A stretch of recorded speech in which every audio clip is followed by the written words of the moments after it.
Sobat Bumi, liburan kali ini Nanat jalan-jalan ke Pulau Tidung, Kepulauan Seribu, DKI Jakarta nih. Wah, Nanat beruntung nih Sobat Bumi karena di Pulau Tidung ini nggak ada bedanya nih dengan daratan kota Jakarta.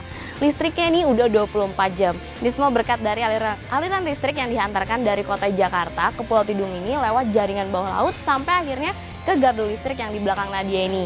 Nah, dari gardu listrik ini kemudian listrik dialirkan ke rumah-rumah warga yang ada di Pulau Tidung ini. Coba deh Sobat Bumi bayangkan, masih banyak nih pulau-pulau yang nggak dialirin listrik. Bisa jadi cuma malam hari saja. Nah, memang yang Sobat Bumi masalah seperti ini menjadi masalah di suatu pulau. Karena kan pulau ini jauh dari daratan. Tapi Sobat Bumi bayangkan nggak, kayak Nadia nih sekarang mengunjungi pulau, pasti dikelilingi oleh lautan kan? Dan lautan nih sebenarnya mempunyai potensi baik loh untuk mengalirkan listrik menjadi tenaga listrik yang ramah lingkungan. Nah, penasaran nggak sih Sobat Bumi? Seperti apa? Jangan kemana-mana ya, tetap di Bumiku Satu. Sobat Bumi, luasnya lautan Indonesia sayang ya kalau tidak dimanfaatkan secara optimal. Anugerah sebagai negara kepulauan harus kita manfaatkan potensinya. Salah satu potensi diantaranya yaitu gelombang laut Sobat Bumi. Sobat Bumi pasti sudah sering melihat gelombang laut kan? Gelombang laut bisa kita lihat di permukaan air laut, menggulung-gulung dan menderu. Gelombang laut terjadi karena disebabkan oleh beberapa faktor. Ada yang disebabkan karena angin, gaya tarik-menarik bumi, bulan, dan matahari. Ada yang disebabkan pula karena gempa di dasar laut, bahkan bisa juga disebabkan karena gerakan kapal. Bagi beberapa daerah yang sering mengalami gelombang tinggi seperti perairan selatan Jawa, perairan barat Sumatera, dan Indonesia bagian timur, gelombang laut identik dengan musibah. Merusak bangunan pantai, menggerus pantai, dan menjadi kendala bagi nelayan untuk berlayar. Namun di balik itu semua, gelombang laut yang tidak pernah berhenti sangat potensial loh bila dijadikan sumber energi. Berdasarkan perhitungan Asosiasi Energi Laut Indonesia atau ASELI dan Pusat Penelitian dan Pengembangan Geologi Kelautan atau PPPGL, potensi kelistrikan perairan Indonesia mencapai 727.000 MW. Jumlah ini tentunya bisa menutupi kebutuhan energi di Indonesia. Bukan hanya potensial dalam menghasilkan energi loh Sobat Bumi, gelombang laut juga menjadi sumber energi bersih karena tidak diperlukan bahan bakar tambahan dalam operasional dan aplikasinya pun tidak menghasilkan emisi yang menjadi sumber gas rumah kaca. Jadi lebih ramah lingkungan kan? Melihat potensi inilah, Sobat Bumi kita dari Institut Teknologi Bandung sedang gencar-gencarnya meneliti tentang pembangkit listrik tenaga gelombang laut. Temukan inspirasi kamu di episode kali ini ya.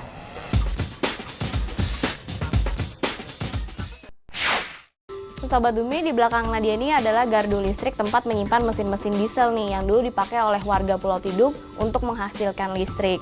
Namun di Sobat Bumi karena isu sekarang ini sudah mulai menyebar bahwa minyak bumi kita sudah mulai menipis, makanya nih Sobat Bumi kita Muhammad Imron punya ide nih untuk membuat pembangkit listrik tenaga gelombang. Dan dia di Sobat Bumi merupakan mahasiswa teknik kelautan ITB juga. Kabarnya nih Sobat Bumi, sistem pembangkit listrik tenaga gelombang yang dibuat oleh Imron ini berbeda dengan pembangkit listrik tenaga gelombang lainnya. Kenapa? Karena dia menggunakan dual system. Mau tahu lebih dalam lagi dan lebih jauh tentang PLTGL dari Imron, kita simak yuk obrolannya.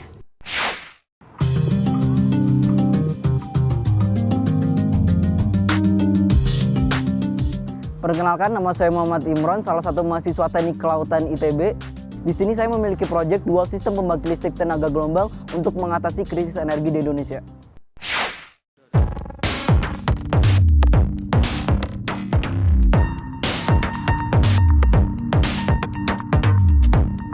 Jadi sebenarnya udah dengar isu-isu kalau migas atau minyak di sini tuh udah mau habis kan sebenarnya kan. Jadi sebenarnya ada dua solusi. Yang pertama kita menghemat energi listrik, yang kedua ya kita harus memanfaatkan energi terbarukan di sini.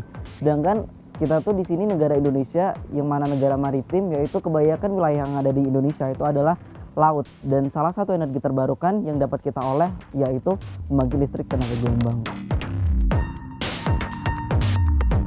Sebenarnya ini masih proyek baru ya, makanya jadi proyek pembangkit listrik tenaga gelombang yang saya olah ini masih dalam tahap penelitian aja sebenarnya, kayak gitu. Jadi bisa dibilang masih kayak 4 bulan 3 bulanan gitulah.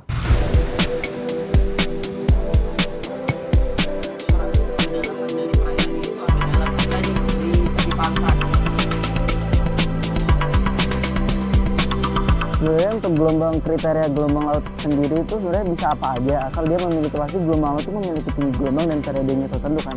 Tapi untuk kriterianya sendiri adalah semakin tinggi gelombangnya itu makin bagus, dan semakin cepat periodenya itu juga semakin bagus. Dan kalau dilihat dari pantai di sini sih sebenarnya untuk periodenya sendiri cukup cepat ya, terbilang kayak 2-3 detikan kayak gitu. Jadi bisa lah untuk dipakai di sini. Tapi seperti yang saya bilang tadi, semakin tinggi gelombangnya semakin bagus. Akibatnya saya memilih memilih perairan dalam sebenarnya. Jadi di pantai ini, tapi kedalaman dari perairan ini tuh agak dalam di situ gitu. Namun kelemahannya kalau kita menggunakan perairan itu lebih dalam, otomatis fondasi yang dibutuhkan pun akan semakin besar kan. Maka itulah muncul ide baru, yaitu kita menggunakan namanya floating structure. Makanya floating structure itu suatu bangunan yang menggunakan prinsip kesetimbangan benda terapung.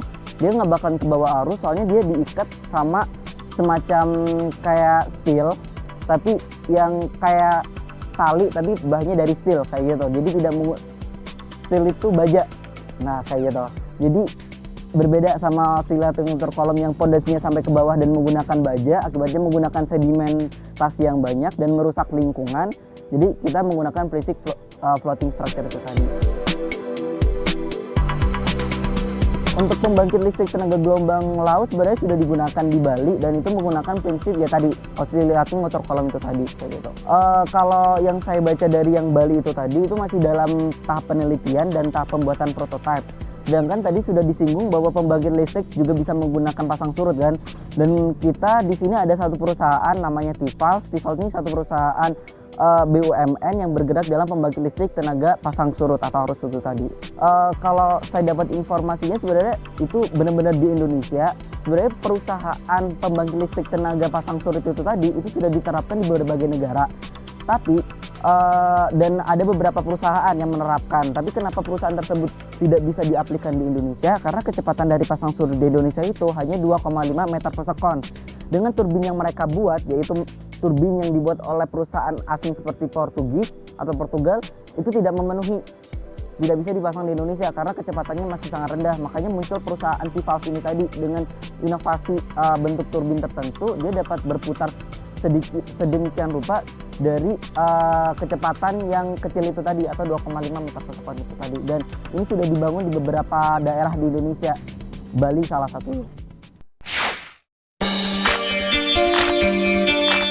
Sobat Bumi udah saksin kan obrolannya dengan Imron, menarik banget nih ya prototipe pembangkit listrik tenaga gelombang dual system ini. Kira-kira sekompleks pembangkit tenaga listrik yang dari mesin diesel tadi nggak ya? Dan pas banget nih di belakang Nadia kan juga ada tangki. Nah dari tangki penyimpanan solar ini dialirkan ke mesin diesel yang ada di gardu tadi, lalu dihantarkan lagi ke gardu listrik yang ada di depan, baru deh tuh ke warga-warga. Nah, prototipe Imron ini menggunakan dual system Sobat Bumi, yaitu sistem osilat motor kolom dan kumparan magnet. Kira-kira gimana ya nih sahabat kita nih si Imron ini merangkai dual system ini? Saksi nih kulak-kuliknya.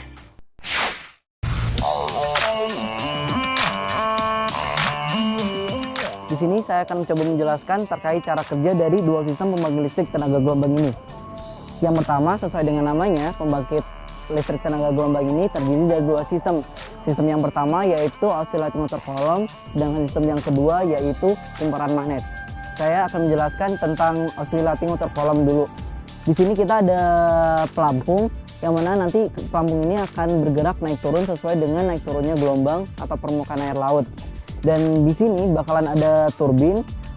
Jadi prinsip kerja dari oscillating water column ini adalah perbedaan tekanan udara dari di dalam chamber dan di luar chamber. Saat gelombang air naik diikuti dengan naiknya pelampung akan mengakibatkan tekanan udara yang ada di dalam chamber lebih besar dibandingkan di luar chamber. Seperti yang kita ketahui, tekanan udara akan bergerak dari tekanan udara yang tinggi menuju tekanan udara yang rendah. Akibatnya udara yang ada di dalam chamber akan bergerak keluar menuju keluar chamber. Dengan keluarnya udara, maka turbin di sini akan ikut berputar, dan dengan berputarnya turbin maka dapat kita konversi menjadi energi atau power. Begitu juga sebaliknya saat permukaan air laut atau gelombang turun mengakibatkan pelampung ini turun, dan tekanan udara di luar chamber akan lebih besar dibandingkan di dalam chamber. Akibatnya udara yang ada di luar chamber akan bergerak masuk menuju ke dalam chamber, sehingga kembali lagi turbin akan bergerak dan bergeraknya turbin ini tadi akan dikonversi menjadi power. Sedangkan untuk sistem yang kedua yaitu sistem kumparan magnet. Sistem kumparan magnet di sini jadi di sini kita ada beberapa bagian. Bagian yang pertama ada kumparan magnet itu sendiri. Yang kedua di sini kita ada magnet yang diikatkan antar masing-masing magnet fix. Jadi magnetnya tidak akan bergerak, sedangkan yang bergerak yaitu kumparan magnet itu sendiri. Jadi saat gelombang naik diikuti oleh pelampung ini naik, kumparan tersebut, ujung dari kumparan diikatkan kepada pelampung, sehingga saat pelampung itu naik, maka kumparan juga akan ikut naik. Dengan bergerak naik turunnya pelampung diikuti dengan bergerak naik turunnya kumparan magnet, maka akan dihasilkan suatu GGL induksi, yang mana GGL induksi tersebut dapat dikonversi menjadi power. Seperti yang kita ketahui bahwa gelombang akan bergerak naik turun, dan dengan bergeraknya gelombang tersebut akan diikuti oleh pelampung ini tadi. Dan coba kita perhatikan di sini, saat gelombang ini naik, maka pelampung juga akan ikut naik. Dan di sini kumparan tersebut juga akan ikut naik turun. Dan dapat dilihat bahwa kumparan ini dapat menghasilkan listrik dengan di sini ada satu bola lampu, di mana bola lampu tersebut akan menyala saat dia menghasilkan satu GGL induksi. Seperti ini.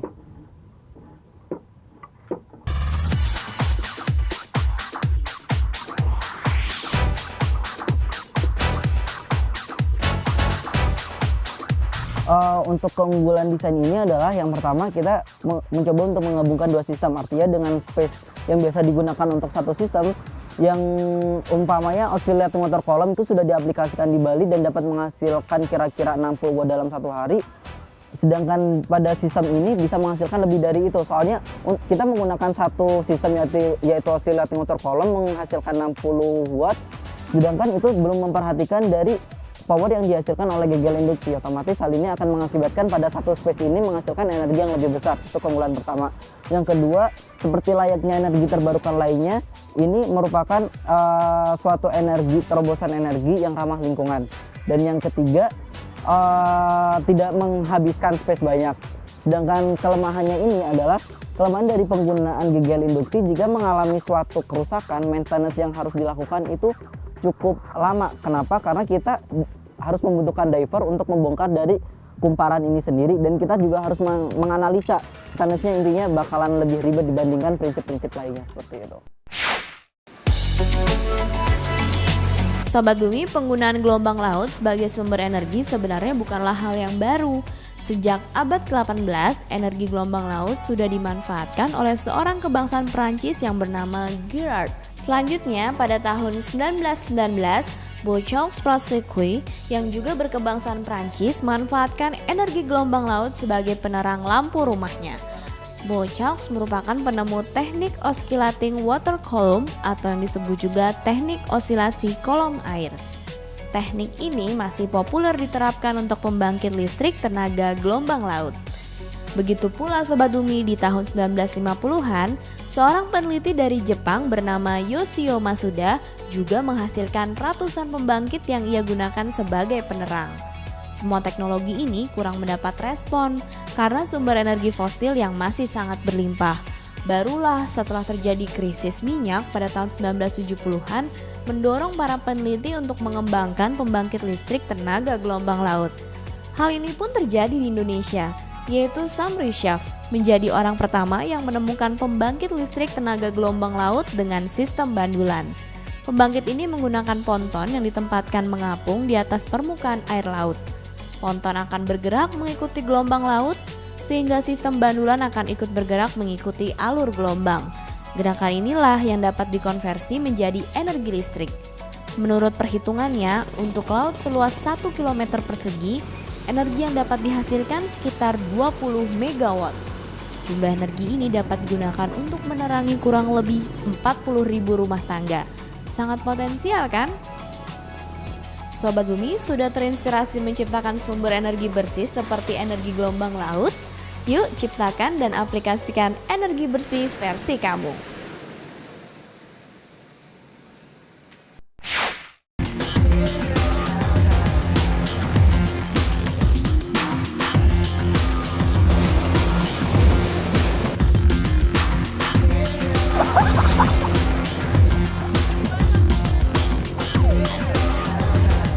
Jadi sebenarnya alasan kenapa Indonesia di sini kurang untuk perkembangan pembangkit listrik tenaga gelombang, karena pertama dia berpikir bahwa pembangunan ini itu bakalan menghabiskan biaya mahal sebenarnya.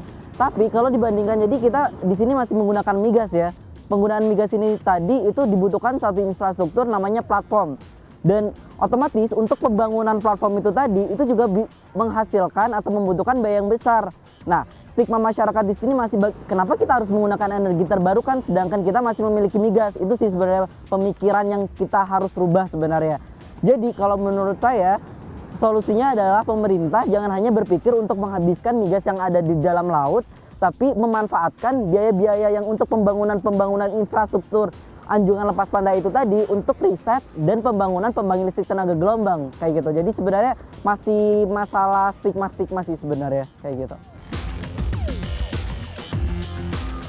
Bayangkan saja kalau kita membangun suatu alat, suatu infrastruktur di laut dan di situ energinya tidak pernah habis, dan hal ini sangat berbeda dengan pembangunan platform yaitu anjungan lepas pantai untuk mengeksplor migas, dan nantinya umur dari migas tersebut hanya dalam waktu 3 tahun dan minyak tersebut akan habis, dan otomatis bagaimana nasib platform tersebut tidak dimanfaatkan atau sia-sia. Dan hal ini sangat berbeda dengan pembangkit listrik tenaga gelombang, energinya tidak akan habis dan energi yang dihasilkan pun cukup potensial. Apalagi sekali lagi Indonesia di sini merupakan negara maritim, yaitu memiliki wilayah laut yang sangat luas. Jadi menurut saya ini sangat worth it untuk dibangun seperti itu. Iya, bukan.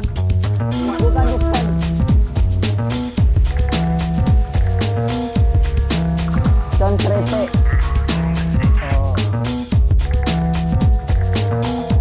Enggak, karena seperti yang jadi kita di sini masih menggunakan batu bara. Jadi batu bara itu dibakar dan dapat menghasilkan karbon CO2 sebenarnya. Dan karbon CO2 ini merupakan salah satu gas rumah kaca yang dapat meningkatkan isu dari global warming. Dan hal ini sangat berbeda dengan pembangkit listrik tenaga gelombang, karena kalau kita menggunakan pembangkit listrik tenaga gelombang ini tidak menghasilkan karbon CO2 atau gas rumah kaca.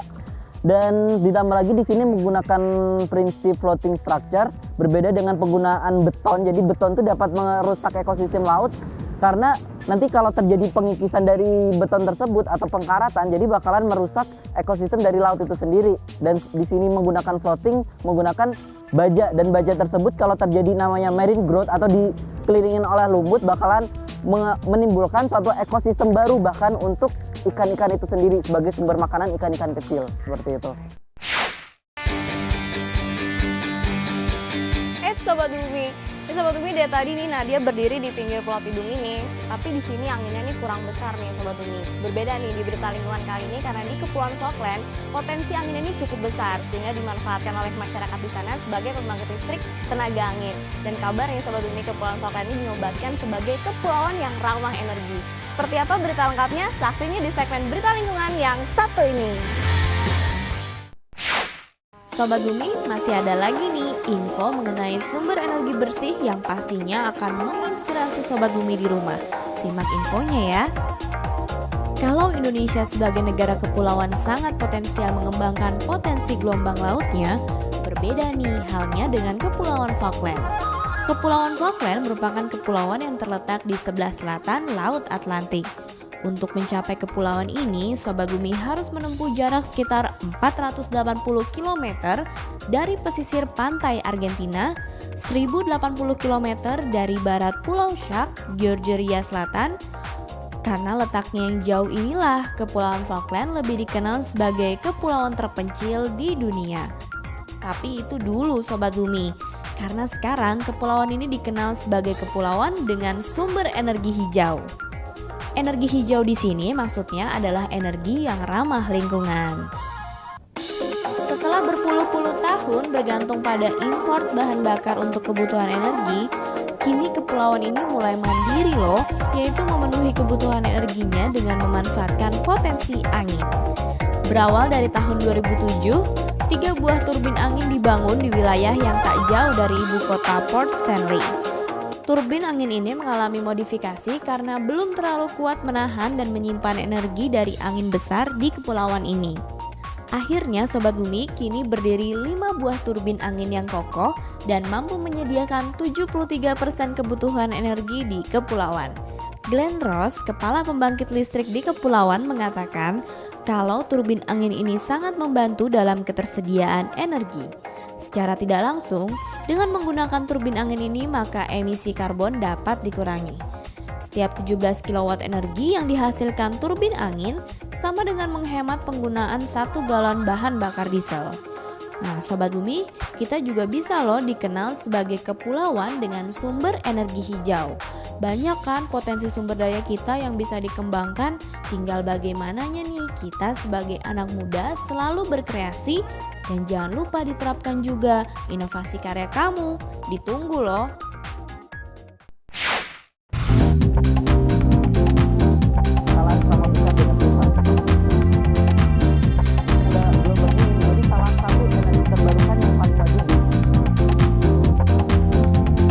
Saya sendiri mengenai pembangkit listrik tenaga gelombang yang saya kerjakan ini adalah dukungan dari pemerintah untuk menyediakan fasilitas laboratorium untuk meningkatkan penelitian ini sendiri. Jadi kayak sebenarnya di sini terhambat oleh fasilitas yang disediakan oleh laboratorium teknik kelautan itu sendiri. Dan kalau ternyata fasilitas ini terpenuhi, maka akan riset dari pembangkit listrik tenaga gelombang ini akan semakin meningkat. Dan kalau ternyata terbukti berhasil, maka saya berharap kalau ini tetap dikembangkan, terus dikembangkan di Indonesia sehingga benar-benar pembangkit listrik tenaga gelombang ini menjadi salah satu energi terbarukan yang paling maju di Indonesia. Itu tadi.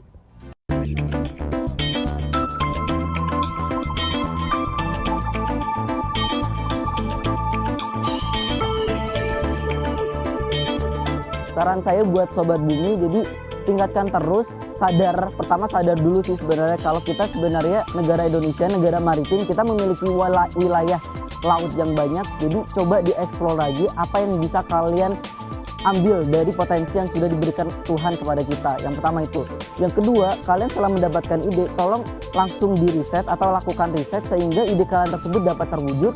Yang ketiga adalah bantu atau sadarkan pemerintah, karena pemerintah membutuhkan ide-ide dari kalian para remaja Sobat Bumi bahwa pembangkit listrik tenaga gelombang ini sangat potensial dan patut untuk dikembangkan.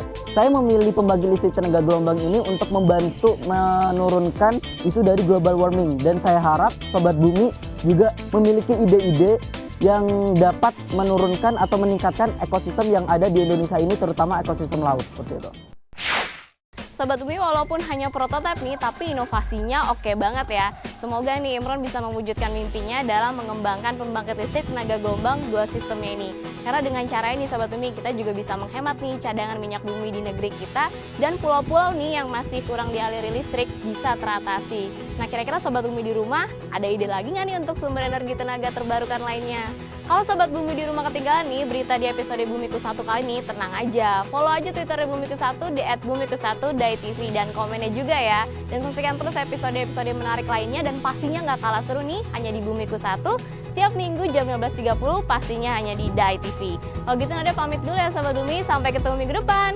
Bumiku 1, lestarikan selalu. Dadah!